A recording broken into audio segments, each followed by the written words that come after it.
What is up, guys? Now welcome to a brand new series that I'm going to be doing on each lane individually. So I'm going to be starting off today with mid lane, and we're going to be watching over the replay of one of Cap's soloQ games. I know it says the Shackled one, but this is his soloQ account where he's currently 145 challenger. So let's get into this one, and I'm going to be going over a few things as well as what Caps is doing too. So the first thing I do want to mention when you're playing mid lane is CS. So if you just watch the first wave here, Caps will make sure to basically get everything. And the reason CS is so important is if you actually do the numbers and the figures on CS throughout the game, then by like 10 minutes, if you hit every single creep that you can, you would get 2,400 gold just from creeps. And you would get around 1,500 passive gold in that time as well, so you will end up with a total of just under 4k gold. Now if you're pushing as well, you get turret plating gold, so that will make a massive difference, because that's 4k gold, so that's at least your first item already there in your first 10 minutes if you hit all your creeps. Now the big thing that Caps has done already in this first sort of 2 minutes is he's warded just past the brush on the top side. And if you look at how he's playing now that he's warded there, so if you look at how he's positioning, how he's playing, he's constantly just standing on that side of the lane. Now, basically every kind of like pro mid laner will do this in soloQ. You may not see it as much in pro play because pro play is a very different game. It changes how you kind of play. Some mid laners may do it, especially if it's newer teams. But in soloQ, every top mid laner will be doing this. And then this is basically because in soloQ, yes, a lot of mid laners say basically, oh, play towards your jungler, because if you get ganked you can run towards your jungler. But it's better if you're playing towards your own vision, because you don't know how good your jungler is yet, especially at this point in the game. You don't know if, like, you know, he's going to go and help you in a fight, or if he's going to run towards you, if he's just going to back out and run away. So he places this ward, so if he gets ganked early, he can kind of run to it, because he has a massive winning matchup. And one of the number one questions I always get asked by people for soloQ for mid lane is sort of, how do I abuse a winning matchup? So you can see here that Caps is abusing this matchup that he's dominating so much. And the reason he can play so aggro without having to worry about that jungler is because he places that early ward just past the brush, and he plays to that side. So if a jungler comes from that side, he'll know about it before it happens. And if a jungler comes from the opposite side, then has a safe route to get away from him through. So my number one thing is to kind of ward one side and always play to that side. And if it's a more extended laning phase, then you can kind of start warding further out and deeper in, so like sort of just into their jungle and stuff like that. And this basically just helps you kind of have a sort of dominating matchup, so a matchup where you're going to be pushing really hard and still have that kind of safety without having to rely on your jungler to come and help you every time that you're ganked, especially if you're camped early as well. Now, one of the big things I do want to talk about is roaming, because I feel like there is a kind of big misunderstanding with roaming and when to do it and how to do it. So Caps does do a bit of roaming later on in this game, but I'm just going to get into it first, just because I see a lot of players who basically sort of try and roam on champs that aren't roaming champions. So your roaming champions, basically people like Talon, LeBlanc, maybe Ahri once you've got ult, Talia definitely, Aurelion Sol, basically your really high mobility champions.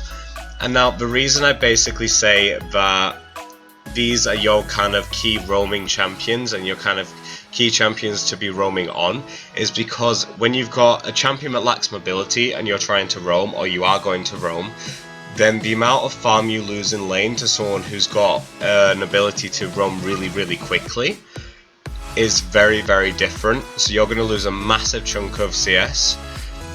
So like, I think this is also recently why like champions like Fizz have dropped out the meta massively, just because right now like mid lane needs to kind of roam and get back really quickly. They can't just kind of do slow roams. So you'll see in this game as well, like Caps does not roam properly until he hits level 6. And also whenever he kind of walks off to the side until he hits level 6, his opponent doesn't really ping he's missing, because his opponent knows that he won't go for it. So he's hit level 6 now, so if you look at him walk off to the side and everything, you'll see that the enemy mid laner will be instantly pinging on the minimap. And it's because once he's got his 6, like, he becomes a lot more threatening, and as soon as he's got his 6, he's instantly looking for somewhere to roam, so he does do top.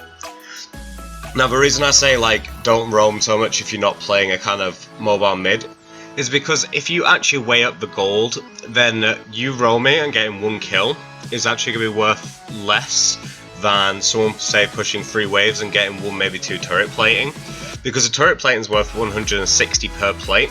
So if you're roaming and your opponent's just staying in lane, like, it's a lot more dangerous than it used to be.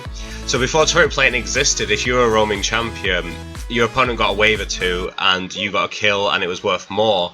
But if you're a roaming champion and your opponent gets a wave or 2 and 2 turret plating, then it's so much worse. And it's why I think people like Fizz have dropped out of meta, just because he is a slow roamer and he's designed on roaming a lot. So he's kind of dropped out of meta just because of the fact of, if you're roaming on Fizz, your opponent, if he stays in lane, is going to be picking up all that CS, gets the turret plating, and he's actually come away with more than you. So the only roaming champions that kind of survive right now are the really fast kind of roaming champions, not the like slow ones. Which brings me on to my next point actually. If you're up against someone that is roaming a lot, I know some people basically say, oh, follow them, like just go with them so you can fight the lane battle down the bottom end. Yet don't. Do that if you're playing like with like sort of competitive, or you know you're playing with a friend who is playing in like the bot lane or top lane, so you know you can trust these people and you know you can communicate with these people when you do this. But if you're playing solo queue, it's solo queue to focus on you.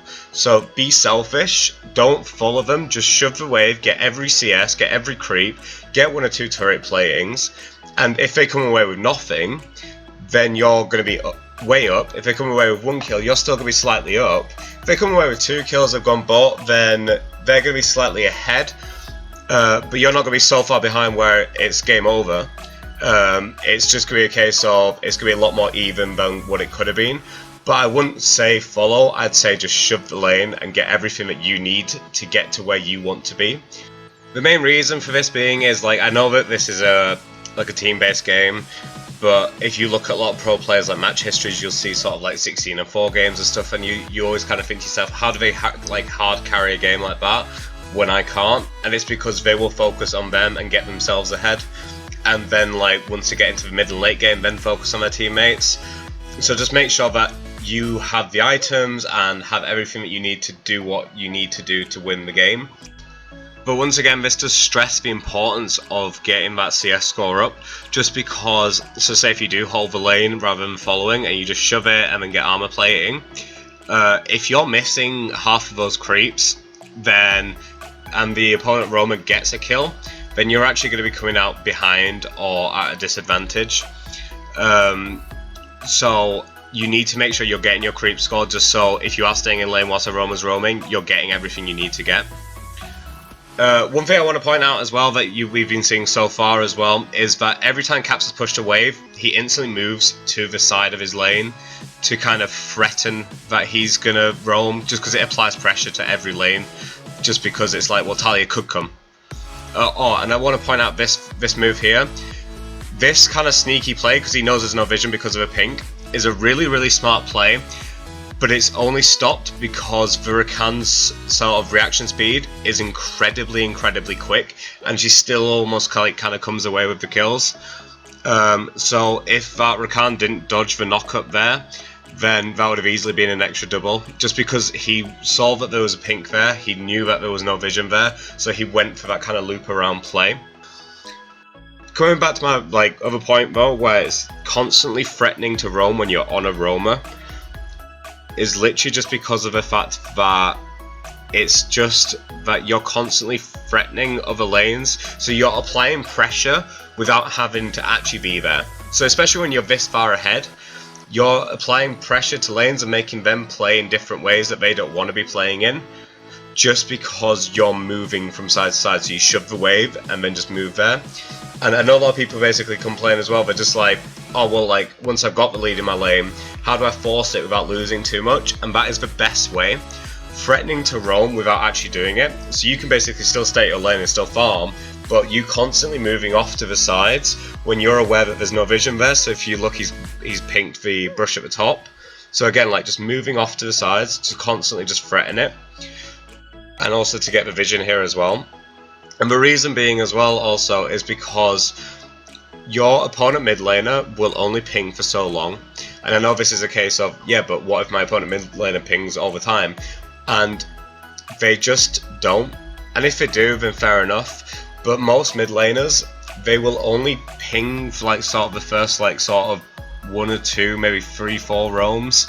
Because if you look now, like Nico has no vision of Talia. She knows that Talia's just pushed the wave, but she's not pinging it. And they have no vision on her either, so they don't know where like the Talia is, but they're just not pinging it because she's constantly threatening to roam without actually roaming. Which is just such a huge kind of thing to constantly be doing when you have a lead, just to kind of force your opponents to back off. Because you don't have to roam to get other lanes ahead. Just doing that kind of miniature movements, the kind of micro movements, will already get your other lanes leads just because you have the pressure. One other thing I want to point out as well, just quickly, is that Caps left the Drake early because first of all he knew Gragas would get it, and second of all he didn't want to lose a creep wave. Like constantly you need to be aware of your minion wave in your lane. You need to constantly, like especially in this early to mid game, you need to constantly be aware of where the wave is, if it's pushing to you, if it's pushing to them. Like, can I quickly go get an easy wave without losing too much elsewhere, or is it going to impact elsewhere? Like constantly being aware of, so early game is basically get as much gold as quick as you can, and being aware of all of that is as good as possible. So the early game is basically over now and it's going into mid game, so I am going to end this video here, and I hope this has helped a lot of you. Please subscribe if it helped at all, and like the video if you enjoyed it, and I will catch you all next time. Thanks a lot for watching.